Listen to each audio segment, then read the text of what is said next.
Hello, everyone, and welcome to our monthly call, the Aquarius Challenge, Dare to Be You. So my name is Mary Beth Woolenschlager, and I'm really happy to have you join me on the call tonight. For those of you that are connected with me live and those that will be connecting in the future on YouTube, we are all connected in this moment of now. So just know that we're really all together because we're really all one. And tonight's call is about the Aquarian energy.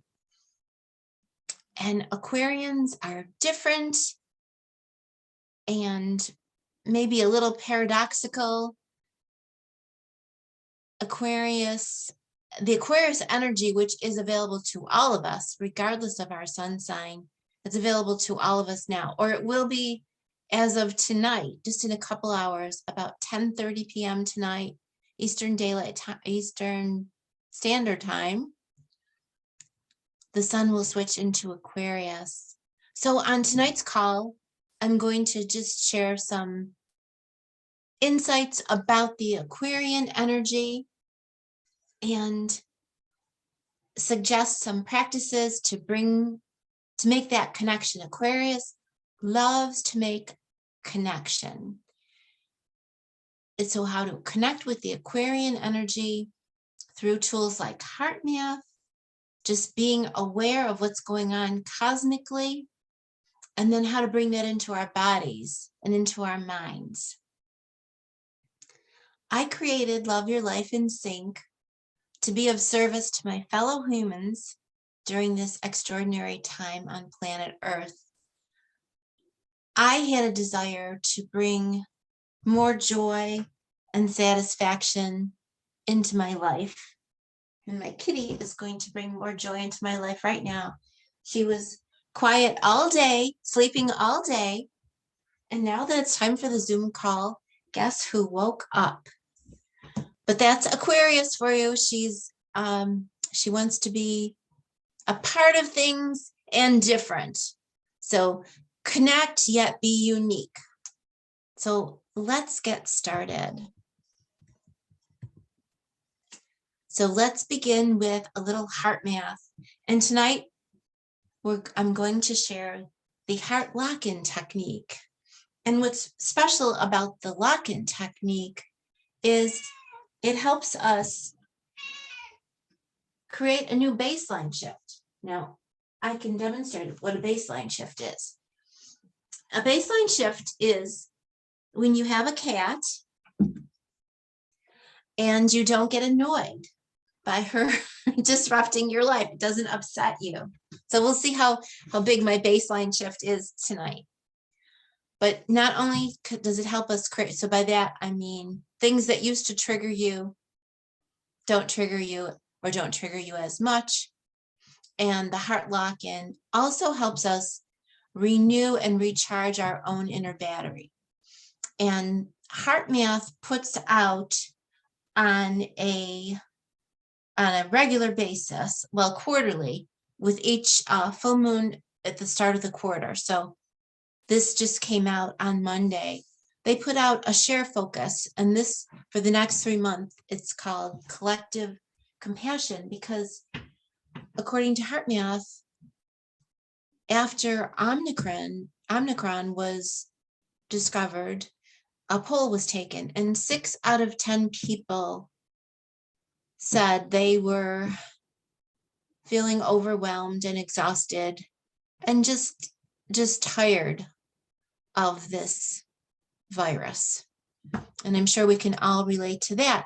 But with some of the heart math techniques, we don't have to choose that approach, or we don't have to choose that approach all the time. So tonight, I'm going to invite you, as we go through this presentation, let me just back up. I'm just going to invite you to let this material wash over you. You know, the Earth, as far as we know, the Earth holds the most water of any planet in the universe. Aquarius is known as the water bearer or the water carrier. So isn't that interesting that planet Earth is kind of like the Aquarian energy, being that it's water, and water is tied to emotion. And there is so much emotion on so many levels on our planet right now. So by tuning into the collective and sharing our emotion of compassion, compassion first for ourselves and then for our fellow man on earth. That's what we're going to do now. So I'm going to walk you through the heart lock technique. And like I said, or I started to say, let this wash over you like a gentle waterfall, and whatever you need to hear, trust that you will need to hear it. You can always watch this again on the replay, but just trust that you're going to connect with the right information that's going to help you during this Aquarius season. So let's begin with the heart lock in. So I'm going to invite you to place your hand on your heart or gently tap your heart to bring awareness, to bring connection. Awareness equals connection.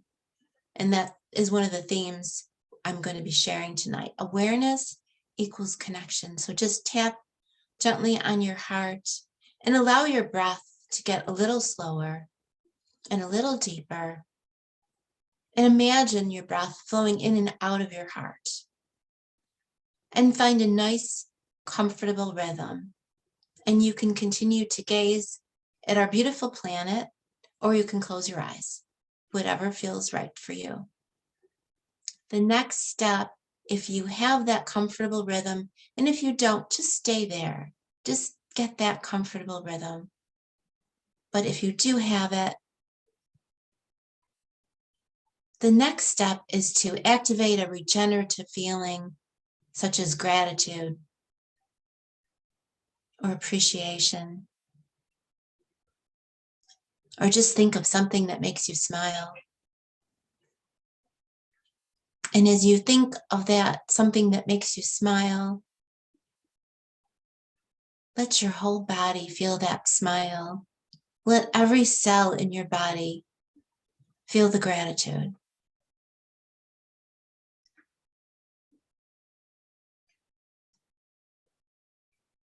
And once you have that natural rhythm of the inhale and the exhale, and you're feeling that gratitude, you can go on to the next step, which is to radiate that feeling first to yourself.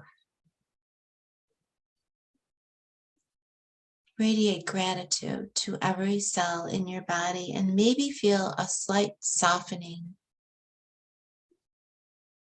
a slight releasing. We're into the releasing energy right now because the moon was full and now it's starting to wane.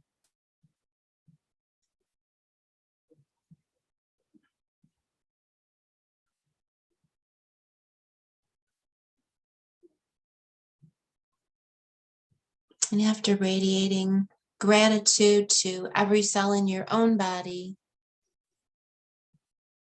let's radiate that gratitude to every person on this call and every future person that will be watching on YouTube, and create a positive energy field, a connection, the Aquarian connection, gratitude, appreciation.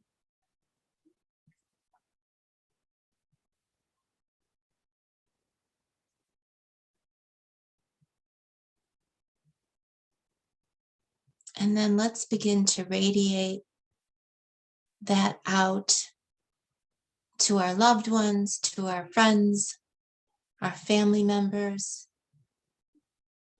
those in our state, our country, our continent, the whole planet.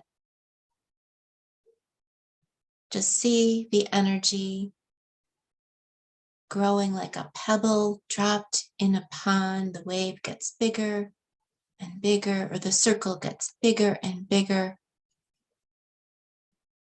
and bigger. And we share gratitude to every being on the planet, all the animals. We extend it to nature. We extend it to Mother Earth herself, the water bearer, the planet of emotions. We're grateful to be living on this planet. We're grateful to be able to experience a wide range of emotions. And when you're ready, please open your eyes if you close them, and we'll talk about the Aquarian nature. So every month I like to compare the zodiac sign that the sun is in, which is Aquarius, in a couple hours. And again, that energy is available to all of us because in our birth chart, if you think of your birth chart, and some of you may not know what a birth chart looks like, but if you think of it like a big clock divided into 12 sections, which are the 12 zodiacs, and then you have 10 planets in your chart. And it's a little treasure map taken at the moment you were born. There's a snapshot at the time and the location. Boom, where are all the planets? What sign are they in? And so you have all 12 signs in your chart. And even if you don't have any planets in a particular sign, you still have that sign in your chart. And while your birth chart reflects where the planets are at the moment of your birth, right now we could draw a chart in the sky and map where the planets are and compare that to your birth chart. And then there would be connections.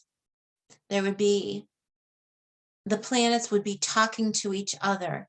So maybe you don't have any planets in Aquarius, but maybe you have planets in the opposite sign, which is Leo.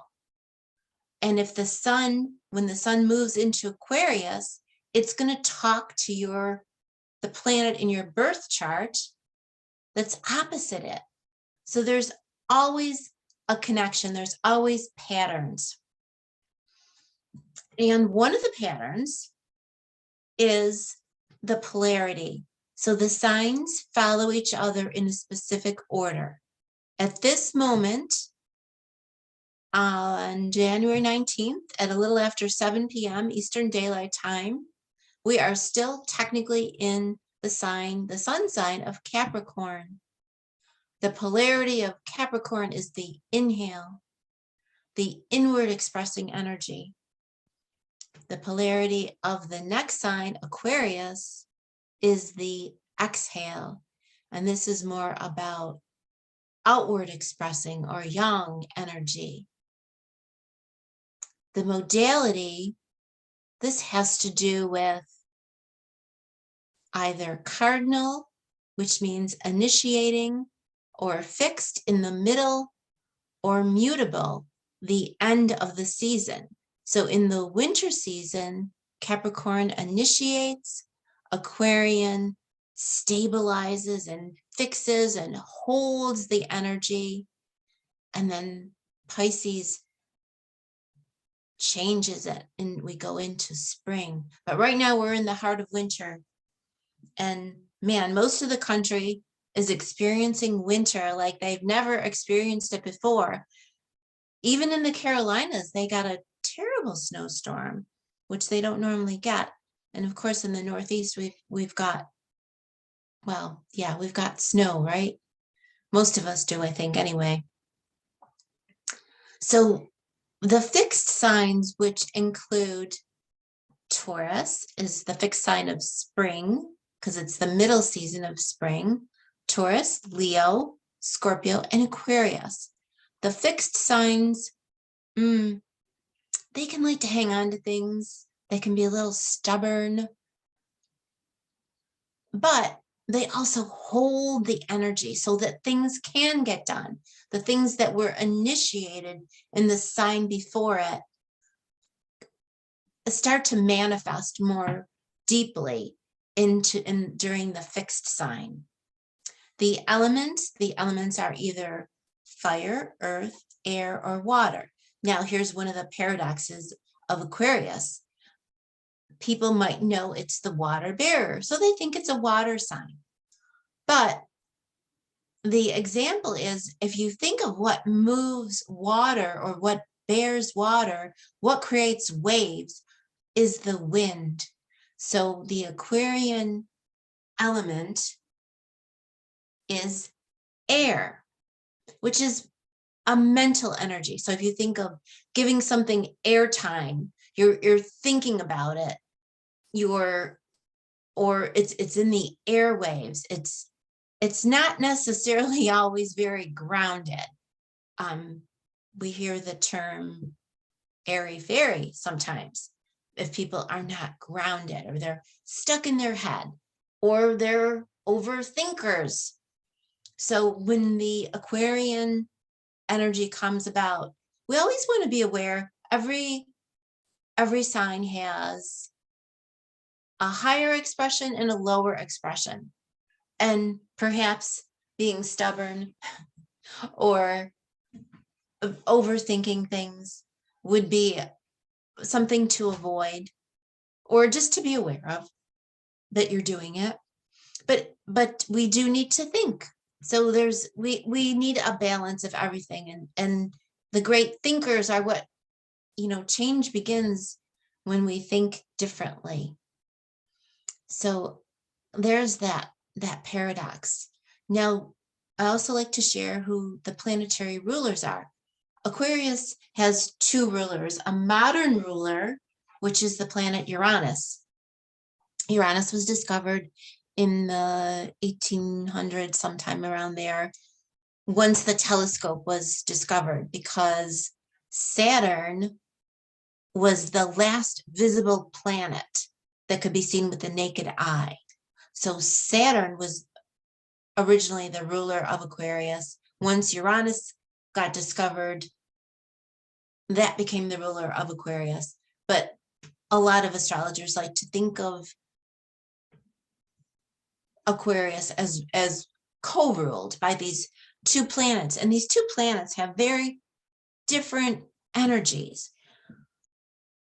Again, another paradox. Saturn, again, because it was the last visible planet in the sky, is about boundaries and structure. Saturn says, he who hesitates gets bossed. Saturn also says, what doesn't work, we're going to break down and get rid of.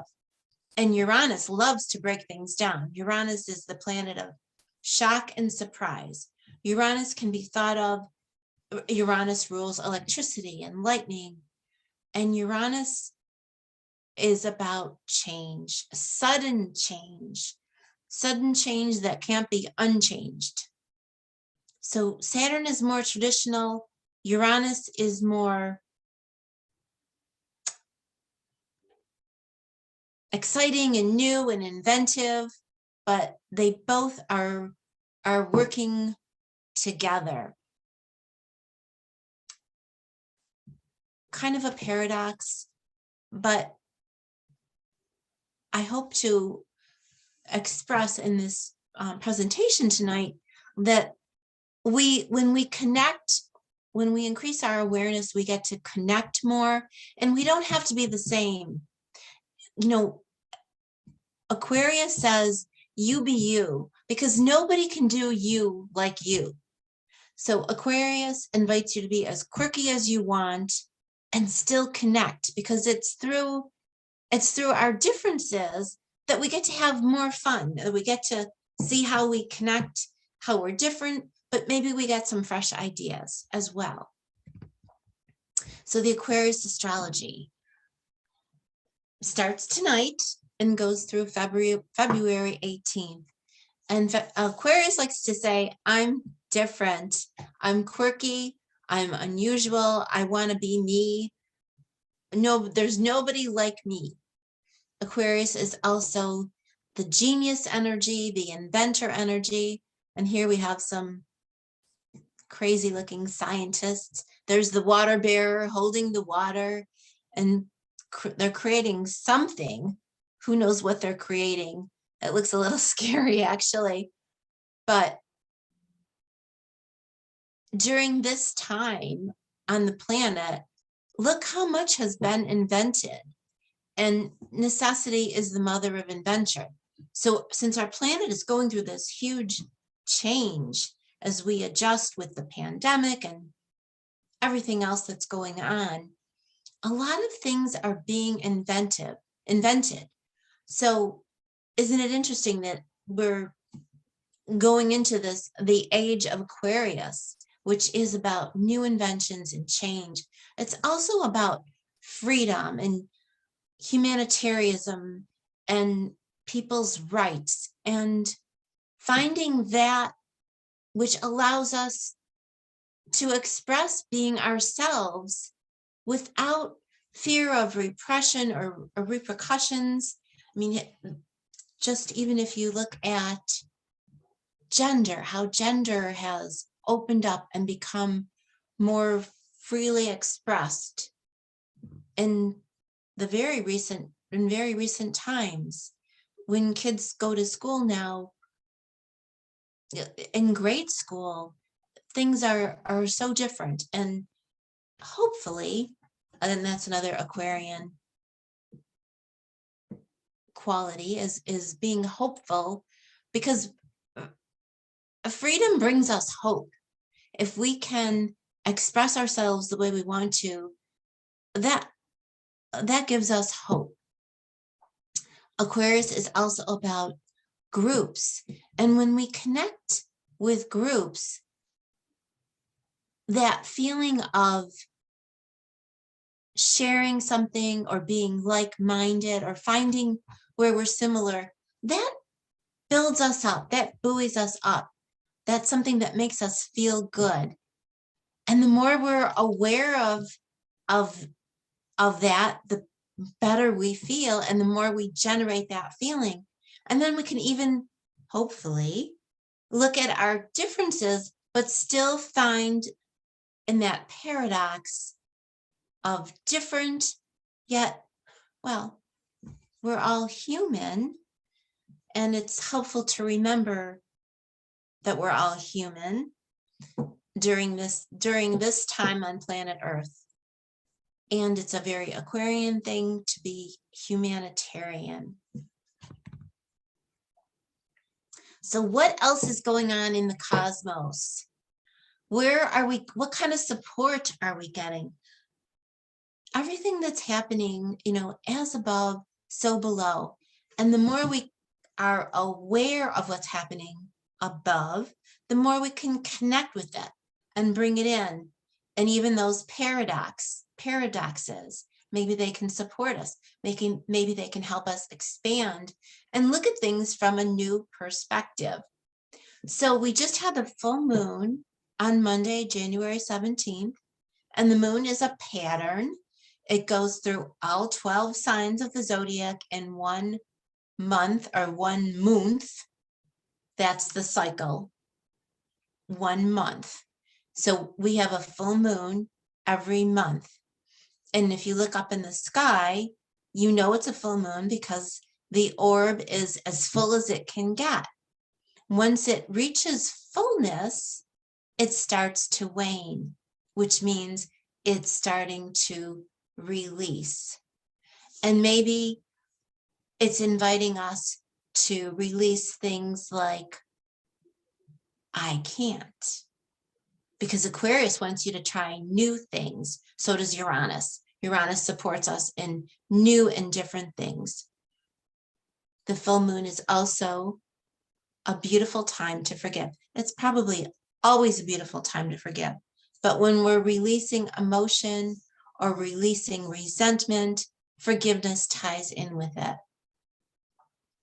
The other exciting thing that's happening regarding the moon is we're entering a new pattern, a new 18-month cycle. By the way, Aquarius is a new cycle, so to speak, because Aquarius is the first sign of the zodiac, the first full sign of the zodiac in the new year.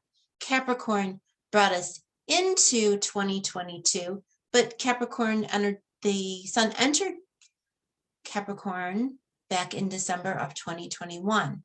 So another new pattern, Aquarius, time to start anew. We get so many opportunities when we look at astrology, so many ways that we're starting new. So what am I talking about, this new 18-month cycle? This has to do with the eclipses.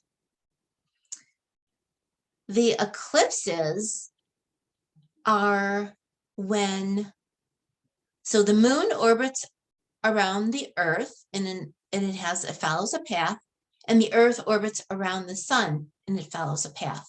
When those two things connect,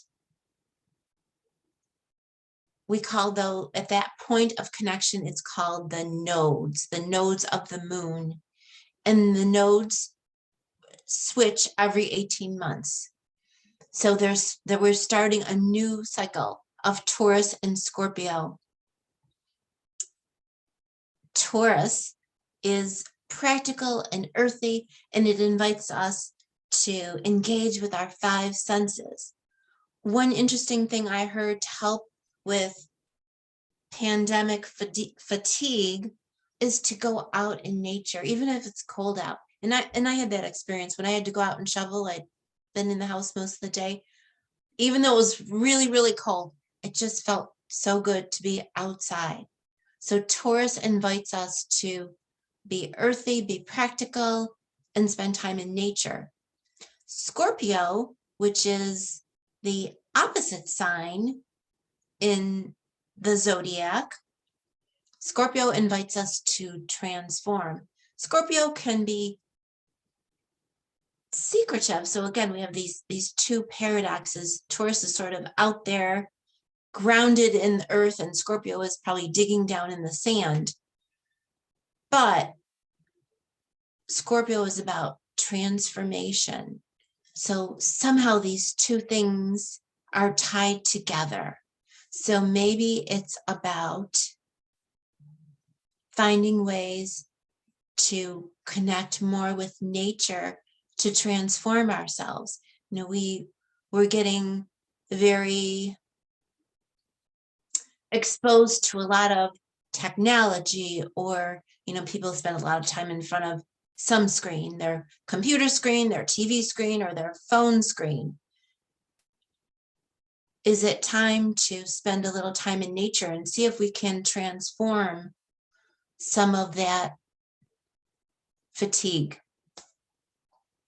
The other thing that's exciting in the cosmos that's helping us provide a different perspective is our retro Mercury. So Mercury went retrograde.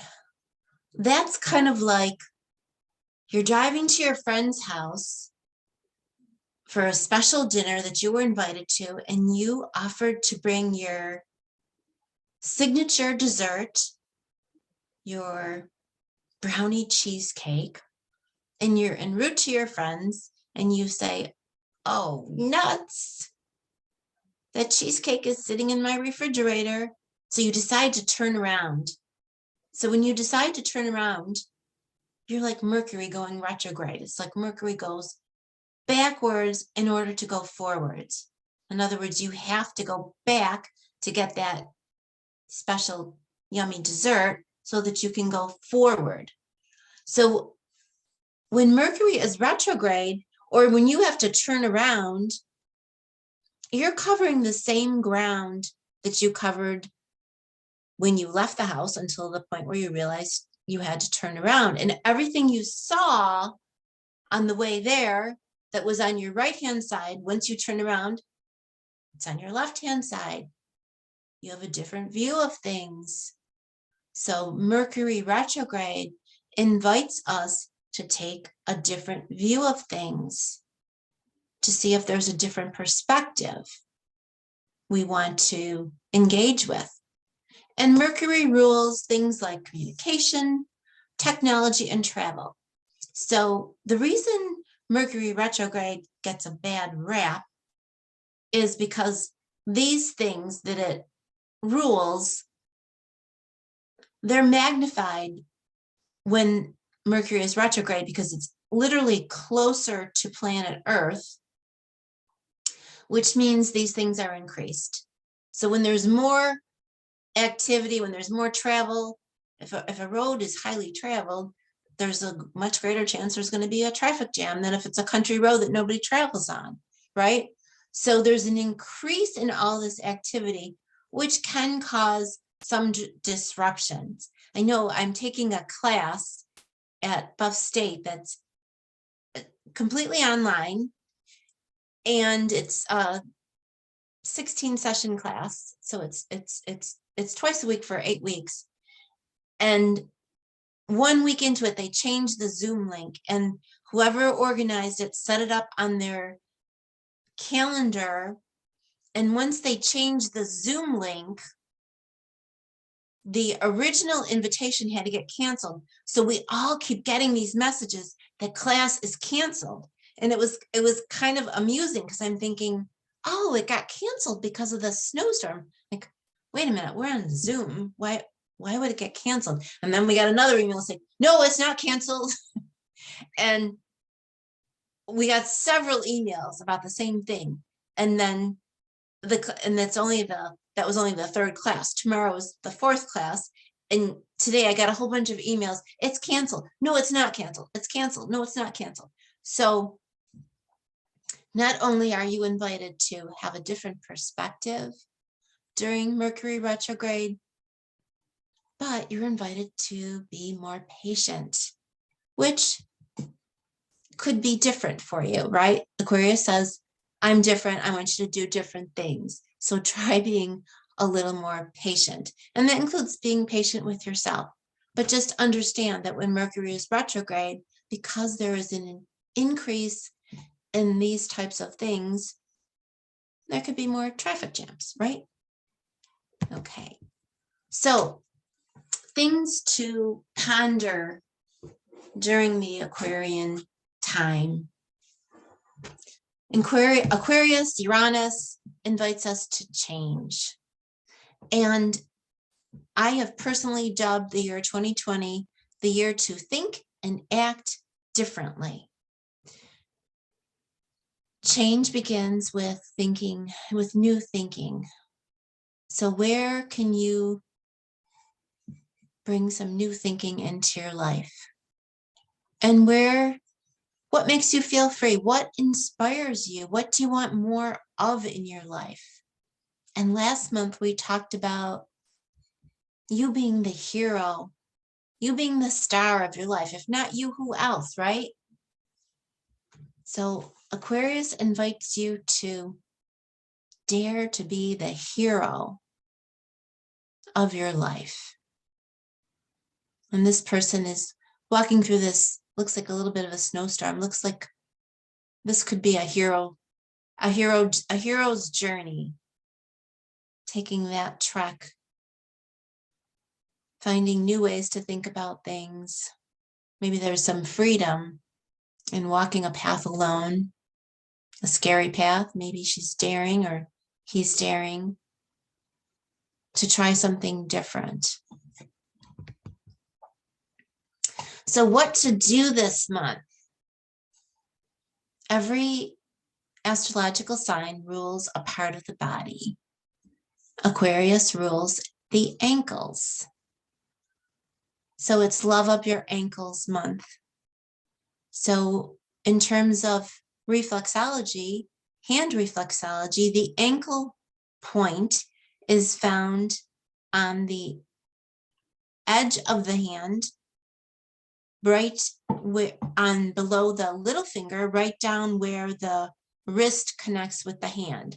So you can press into that spot, and if it's tender at all, just feel around there. If it's tender at all, just maybe do some little circles in one direction, then circle in another direction.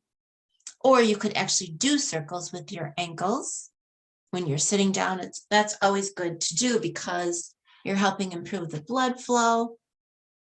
And another ankle strengthener is to simply stand on your, go up on your tiptoes and hold that, and maybe do some heel raises up and down, up and down. That's hard to do. I find that really challenging, but it will strengthen your ankles. And our little friend here has the little ankle boot on. So be kind to your ankles. You're also invited this month because Aquarius is about groups. Find your tribe. You know, with the pandemic, the online connections have grown, the virtual connections. So in some ways, it's harder to meet in person, but in other ways, you can connect with people anywhere in the world. So you're invited to find your tribe, make those connections, bring into your awareness where you connect, where your orbits connect. What's the same, what's different, what makes you feel good, what buoys you up. And of course, you're invited to think and act differently. And I wanted to introduce you to a new term I learned from the Heart Math organization called jump math. So heart math is called heart math for a couple of reasons. You focus on the heart, and the math part is math is science. There's a lot of science behind the heart math techniques. And heart math's logo or catchphrase or tagline is add heart. So there's like a plus sign and a heart. So that's a mathematical function, add heart. So I heard the term jump math this past month when I was connecting with the Heart Math group.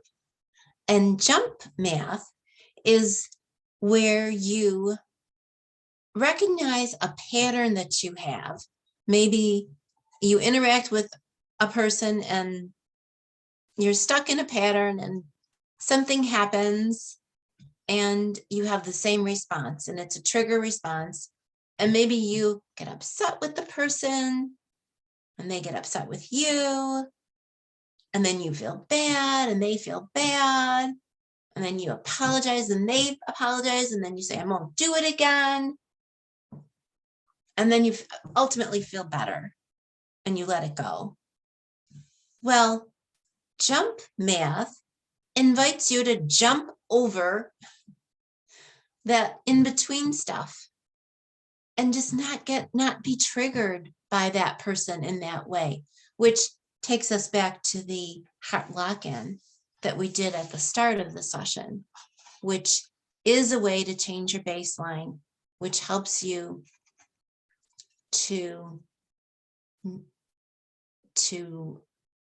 not, well, you know you have a baseline shift when the things that bothered you no longer bother you. So until that time, you can practice jump math. So I just thought it would be like a fun thing to engage with this month. So Valentine's Day is coming up. So as an Aquarian, instead of saying be mine, Valentine, I'm going to say be different, Valentine. And star your calendar for next month, Wednesday, February 16th, when we will have our Pisces energy call. There's all my information to connect with me. My website, Love Your Life in Sync, and that's sync like synchronicities, SYNC.